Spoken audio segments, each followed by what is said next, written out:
كنطيح كنطيح، ما كاين قرار غير السواد، والريح كتخبط في ودني، والبرد كيدخل في عظامي. هبطت فجأة في شي أرض رطبة باردة ريحتها خايسة. فتحت عينيا بشوية، لقيت راسي وسط واحد القاعة مظلمة فيها غير شمعة كتشعل وكتطفي.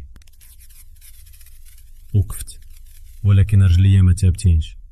كنسمع خطوات خفيفة كتقرب، ماشي خطوات إنسان، بحال شي حوافر كتخبط في الأرض.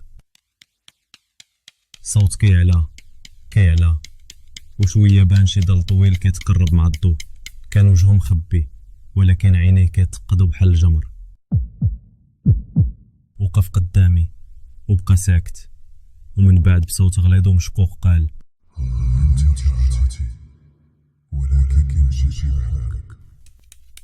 حاولت نهرب، ولكن رجليا ما كتحركوش. راسي ثقيل وكأن شي واحد ربطني بلا حبال. سولته بصوت مرعوب: فين أنا؟ شكون انت؟ جاوبني: هنا كتبدأ الحقيقة، وهنا كتساليت. وطفى الضو.